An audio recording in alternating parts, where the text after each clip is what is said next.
Singapore business federation के द्वारा आयोजित आज के इस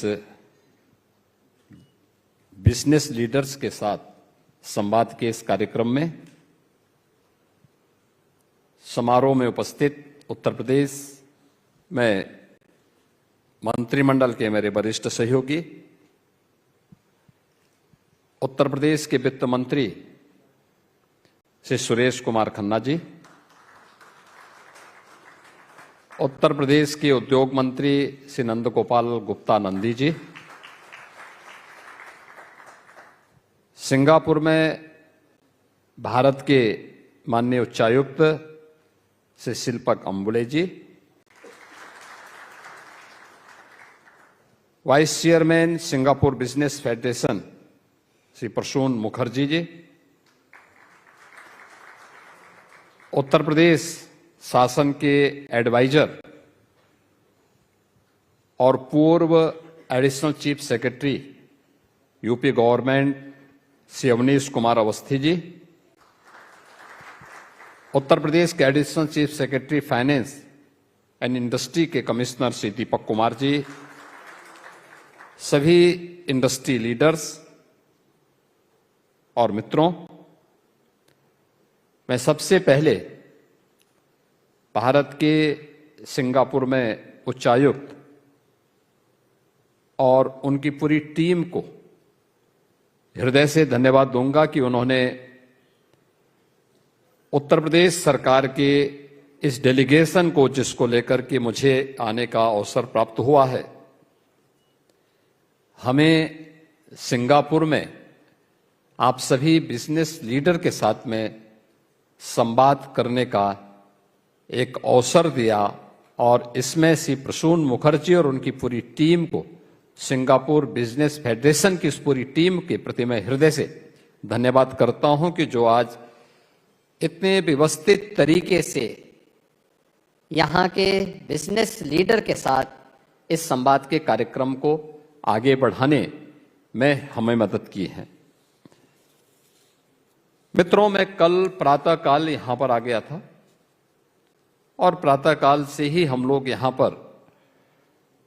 उत्तर प्रदेश की पोटेंशियल को परफॉर्मेंस में बदलने के लिए जो अब तक के हमारे प्रयास हैं और आगे के उन प्रयासों को कैसे हम और आगे बढ़ा रहे हैं, इन सभी मुद्दों को लेकर के यहां के बिजनेस लीडर्स के साथ हमारी अलग अलग चरणों में बातचीत हुई। यहां के पॉलिटिकल लीडरशिप से भी मेरे संवाद के कार्यक्रम हुए। यहां के माननीय राष्ट्रपति जी से, यहां के माननीय प्रधानमंत्री जी से, यहां के हमारे डिप्टी प्राइम मिनिस्टर, यहां के इंडस्ट्री मिनिस्टर, यहां के होम मिनिस्टर और अन्य यहां के ऊर्जा मंत्री, इन सभी के साथ संवाद के साथ ही हम लोगों ने कई सेंटर का भी निरीक्षण किया। सिंगापुर में स्किलिंग के लिए जो कार्य हो रहा है, इस दृष्टि से मुझे यहां पर एक महत्वपूर्ण सेंटर आईटी का कल भ्रमण करने का अवसर प्राप्त हुआ था। आज हमने यहां पर एमआरओ और सेट्स का भी वहां पर हम लोगों ने निरीक्षण किया और उस पूरे क्षेत्र का भ्रमण करने के साथ ही सिंगापुर और उत्तर प्रदेश इस विजन को आगे कैसे बढ़ा सकता है, इस पर भी अच्छा प्रेजेंटेशन और उन संभावनाओं को आगे बढ़ाने के बारे में भी इस बातचीत को आगे बढ़ाया है। मुझे प्रसन्नता है कि कल से अब तक हम लोगों ने यहां पर तमासेक, जीआईसी, यूएससी, सेट्स, यूबीपीएन, जीएसएस ग्रीन, शेपकॉर, ब्लैकस्टोन इत्यादि संस्थाओं के चेयरमैन एंड सीईओज के साथ हमारी बड़ी सार्थक चर्चा हुई है और अन्य बिजनेस लीडर के साथ भी अलग अलग चरणों में हमारी यहां पर बातचीत हुई। ये कल से लेकर के अब तक के इस बिजी शेड्यूल के बीच ये हमारा एक महत्वपूर्ण पड़ाव है, जब पूरे सिंगापुर के आप सभी इंडस्ट्री लीडर्स के साथ में मुझे और मेरी टीम को संवाद करने का एक अवसर प्राप्त हो रहा है। आपने भारत की प्रगति को पिछले 10-11 वर्षों में एक नई आयाम को छूते हुए देखा होगा। प्रधानमंत्री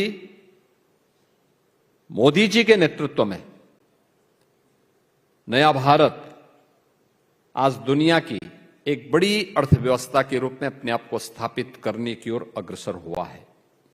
और इस वित्तीय वर्ष के अंत में जो नेक्स्ट हमारा फाइनेंशियल ईयर है, इस फाइनेंशियल ईयर में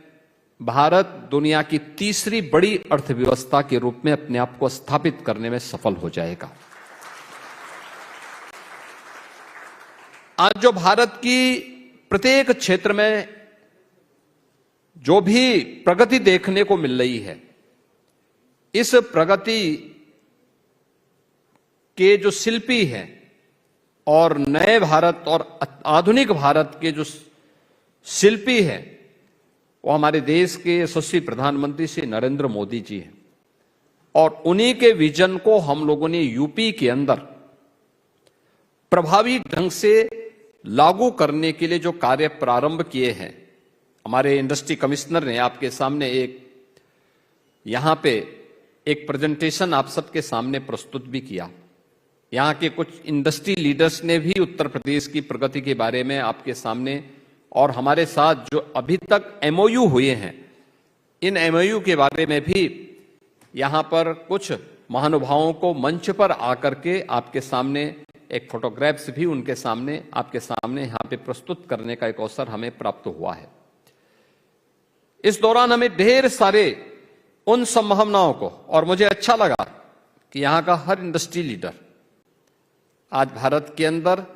एक ड्रीम डेस्टिनेशन के रूप में उत्तर प्रदेश की क्या भूमिका हो सकती है और उत्तर प्रदेश कैसे भारत की इकोनॉमी के लिए ग्रोथ इंजन के रूप में काम कर रहा है, उन सभी संभावनाओं को आपने यहां पर देखा होगा। और वे सभी अपनी बातों में भी इस चीज को महसूस किए। और मैं कह सकता हूं आज के दिन पे उत्तर प्रदेश में आने वाला एक एक इन्वेस्टमेंट न केवल सुरक्षित है, बल्कि दुनिया के अंदर सबसे अधिक संभावनाओं को आगे बढ़ाने वाला भी साबित होगा। इसमें कोई संदेह किसी को भी नहीं होना चाहिए। हमने पिछले 9 वर्ष के अंदर उत्तर प्रदेश के अंदर केवल सुरक्षा का ही एक माहौल नहीं दिया, स्केल को स्किल और उसको स्पीड के साथ कैसे जोड़ा जाता है। आज उत्तर प्रदेश केवल टेक्नोलॉजी और ट्रस्ट का ही प्रदेश नहीं है, बल्कि भारत के अंदर ट्रांसफॉर्मेशन के भी एक नए युग में आगे बढ़ने वाले प्रदेश के रूप में उसने अपनी नई पहचान बनाई है। 34 से अधिक सेक्टोरियल पॉलिसीज, सुरक्षा का एक बेहतरीन वातावरण, और इन सभी वातावरण के बीच में हम लोगों ने यूपी के अंदर एक बड़े लैंड बैंक के साथ ही वहां के इंफ्रास्ट्रक्चर को, वर्ल्ड क्लास इंफ्रास्ट्रक्चर आज हमने वहां पर उपलब्ध करवाया है। न केवल इंडस्ट्रियलाइजेशन के लिए, बल्कि सर्विस सेक्टर में भी जो अनंत संभावनाएं यूपी के अंदर हैं, उन सभी को हम लोगों ने उत्तर प्रदेश में प्रभावी ढंग से लागू करने का कार्य किया है।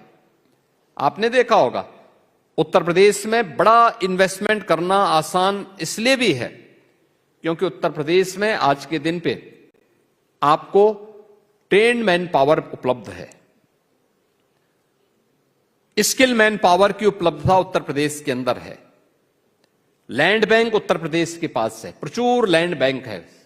75,000 एकड़ का लैंड बैंक एक्सप्रेसवे पर, एयरपोर्ट के पास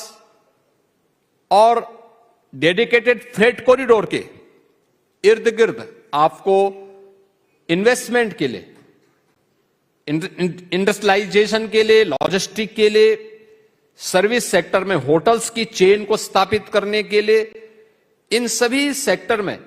आपके पास वह लैंड बैंक, यूपी गवर्नमेंट के पास वह लैंड बैंक है। और किसी भी बड़ी इंडस्ट्री को आने के लिए जो उसका बेस चाहिए वो एमएसएमई यूपी के पास पहले से मौजूद है। 96 लाख एमएसएमई यूनिट अलग अलग सेक्टर की यूपी के अंदर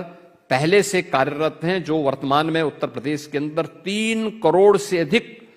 लोगों को वहां पे रोजगार और नौकरी की संभावनाओं के साथ आगे बढ़ाने का कार्य कर रहा है। इतने विशाल स्थिति को ध्यान में रखते हुए आज उत्तर प्रदेश पूरी मजबूती के साथ आगे बढ़ने का कार्य कर रहा है। और मेरा यह मानना है कि उत्तर प्रदेश के अंदर जिन क्षेत्रों में हम लोगों ने यहां पर भारत और सिंगापुर के बीच में जो व्यापक रणनीतिक साझेदार के फोकस सेक्टर हैं, इनमें digital public infrastructure, fintech, smart nation to semiconductor and green shipping corridor पर ये सिंगापुर भारत में प्रत्यक्ष जो हमारा एफडीआई है, सबसे अधिक सिंगापुर भारत के अंदर इन्वेस्टमेंट करता है। और उन स्थितियों में भारत के अंदर उत्तर प्रदेश इसके लिए अपने आप में एक ड्रीम डेस्टिनेशन के रूप में अपने आप को आप सबके सामने प्रस्तुत कर रहा है, क्योंकि उत्तर प्रदेश आज के दिन पर केवल लैंड ऑफ पोटेंशियल ही नहीं है, बल्कि हमने लैंड ऑफ पोटेंशियल से लैंड ऑफ परफॉर्मेंस की इस यात्रा को सफलतापूर्वक आप सबके सामने प्रस्तुत करने में सफलता प्राप्त की है। इसका कारण भी है और ये प्रगति आज उत्तर प्रदेश के अंदर देखने को मिलती है। 9 वर्ष में उत्तर प्रदेश की जीएसडीपी बढ़कर के आज वह 13 लाख करोड़ से बढ़कर के 36 लाख करोड़ होने जा रही है। यानी दुनिया के अंदर किसी भी अन्य स्थान पर यह देखने को नहीं मिला होगा कि 9 वर्ष में वह राज्य लगभग 3 गुना अपनी अर्थव्यवस्था को बढ़ाने में सफल हुआ हो। पर कैपिटा इनकम 3 गुना बढ़ा हो, यह देखने को नहीं मिला होगा। और भारत की इकोनॉमी में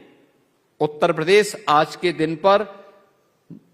9.5% का अपना योगदान, यानी 9.5% का योगदान उत्तर प्रदेश आज वहां पे दे रहा है। और इसीलिए मैं इस बात को कह सकता हूं कि उत्तर प्रदेश आज के दिन पे भारत के अंदर इन्वेस्टमेंट के एक ड्रीम डेस्टिनेशन के रूप में उत्तर प्रदेश ने अपनी सफलता प्राप्त की है। हमने इस दिशा में बहुत सारे प्रयास किए। ईज ऑफ डूइंग बिजनेस में भारत के अंदर टॉप अचीवर स्टेट के रूप में उत्तर प्रदेश है। डीरेगुलेशन रैंकिंग में भारत के अंदर फर्स्ट रैंक यूपी के पास है। डीक्रिमिनलाइजेशन के द्वारा हमने जो राज्य के अधिनियम है, 13 राज्य अधिनियम है, इनमें से 99% जो आपराधिक प्रावधान थे उन सबको हम लोगों ने यूपी के अंदर समाप्त किया है। और पिछले 5 वर्षों से Uttar Pradesh revenue surplus state के रूप में भारत के इकोनॉमी का एक ग्रोथ इंजन के रूप में एक बड़ी भूमिका का निर्वहन करने की दिशा में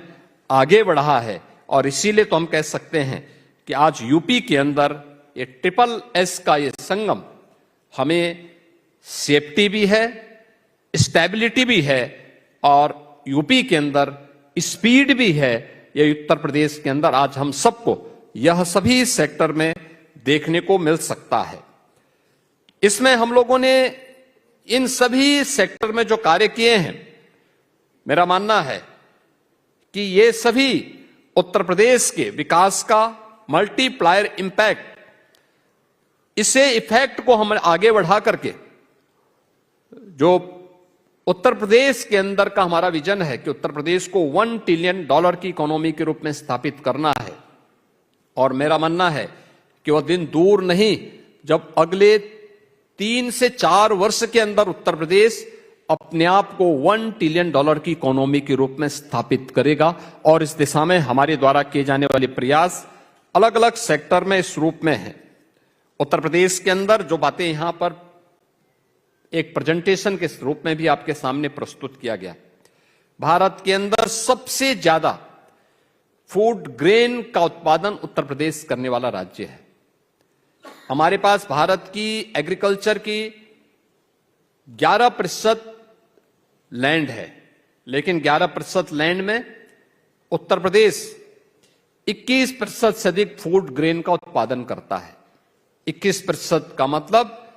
यह भारत का फूड बास्केट के रूप में उत्तर प्रदेश ने अपने आप को स्थापित किया है। वैल्यू एडिशन के साथ इसको जोड़ना, फूड प्रोसेसिंग के साथ जोड़ना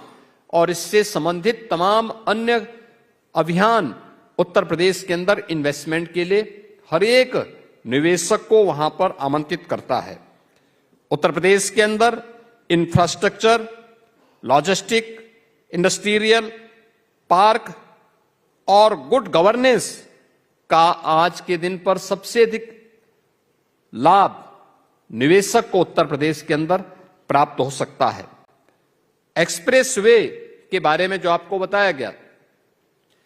कि भारत के कुल एक्सप्रेस वे का 55% यूपी के पास है। रेलवे नेटवर्क का सबसे बड़ा रेलवे नेटवर्क भारत का यूपी के पास है और वह भी 16,000 किलोमीटर का। पब्लिक ट्रांसपोर्ट के लिए उत्तर प्रदेश की 7 सिटी में मेट्रो का संचालन हो रहा है, भारत के अंदर सबसे अधिक है। और एयर कनेक्टिविटी में भी अकेले उत्तर प्रदेश के अंदर 16 डोमेस्टिक एयरपोर्ट और 4 इंटरनेशनल एयरपोर्ट हैं और 5वां इंटरनेशनल एयरपोर्ट जो भारत का सबसे बड़ा एयरपोर्ट आ रहा है वह नोएडा इंटरनेशनल एयरपोर्ट जेवर। अभी बहुत जल्दी हम उसे राष्ट्र को समर्पित करने वाले हैं। यह नोएडा इंटरनेशनल एयरपोर्ट में ही कार्गो और एमआरओ की सुविधा विकसित करने की दिशा से भी सिंगापुर के यहां पर आज हम लोगों ने उन सभी क्षेत्रों के अंदर दौरा भी किया। यह सच है कि उत्तर प्रदेश एक लैंडलॉक्ड स्टेट है, लेकिन हमारे पास इंफ्रास्ट्रक्चर, वर्ल्ड क्लास इंफ्रास्ट्रक्चर और कनेक्टिविटी की बेहतर स्थिति लैंडलॉक्ड के इस दर्द को दूर करता ही है। लेकिन प्रधानमंत्री जी के विजन ने भारत की सबसे अच्छी उर्वरा भूमि के साथ साथ सबसे अच्छा जल संसाधन भी उत्तर प्रदेश के अंदर है। जल संसाधन को, उन नदियों को हम लोगों ने वाटर वे के रूप में आगे बढ़ाने का काम किया और भारत का पहला वाटरवे वाराणसी टू हल्दिया के बीच में संचालित हो चुका है और इस पर हमारे मल्टी मॉडल ब्लेज की स्थापना करने की कार्रवाई तेजी के साथ आगे बढ़ी है। इसके साथ ही उत्तर प्रदेश ने अन्य क्षेत्रों में भी काफी अन्य कार्यों को किया है और उत्तर प्रदेश के अंदर पिछले 9 वर्ष की प्रोग्रेस का परिणाम क्या है। भारत के अंदर मोबाइल मैन्युफैक्चरिंग का 55% यूपी के अंदर मैन्युफैक्चर होता है। उत्तर प्रदेश के अंदर भारत के इलेक्ट्रॉनिक कंपोनेंट का 60% अकेले यूपी के अंदर मैन्युफैक्चर होता है और 96 लाख एमएसएमई यूनिट के साथ ही पिछले 9 वर्ष के अंदर जो इंडस्ट्री ग्रोथ यूपी के अंदर हुई है यह 14,000 से बढ़कर के आज के दिन पे 31,000 से अधिक इंडस्ट्रीज अकेले यूपी के अंदर स्थापित हुई है और ये यूपी इस दिशा में तेजी के साथ आगे बढ़ रहा है और यूपी इस दिशा में कार्य कर रहा है। यूपी जिन क्षेत्रों में अपने निवेशकों को सुविधा उपलब्ध करवा रहा है, सिंगल विंडो क्लियरेंस की सुविधा उत्तर प्रदेश ने वहां पर उपलब्ध करवाई है, जिसमें निवेश मित्र है, निवेश सारथी है और उद्यमी मित्र के माध्यम से इन्वेस्टमेंट सफलतापूर्वक इन्वेस्टमेंट के बाद इंसेंटिव वितरण का कार्य ऑनलाइन डीबीटी के माध्यम से इन्वेस्टर के अकाउंट में पैसा सीधे चला जाता है। यह उपलब्ध हम लोगों ने वहां पे किया है। टाइम बाउंड क्लियरेंस की व्यवस्था, ट्रांसपेरेंट लैंड अलॉटमेंट की व्यवस्था यह उत्तर प्रदेश के अंदर है। 34 से अधिक सेक्टोरल पॉलिसीज यूपी के पास हैं और उत्तर प्रदेश के अंदर हम लोगों ने इन सभी क्षेत्रों के साथ ही एफडीआई और एफडीआई फॉर्च्यून 500 के लिए भी अपनी एक डेडिकेटेड पॉलिसी उत्तर प्रदेश के अंदर हम लोगों ने उपलब्ध करवाई है। 75,000 एकड़ से अधिक हमारे पास लैंड बैंक उपलब्ध है और जितने हमारे जो एक्सप्रेस हाईवे हैं, एक्सप्रेस हाईवे पर भी हम लोगों ने 27 ऐसे इंडस्ट्रियल क्लस्टर डेवलप करने की कार्रवाई को आगे बढ़ाया है जो उत्तर प्रदेश की इन संभावनाओं को आगे बढ़ाता है।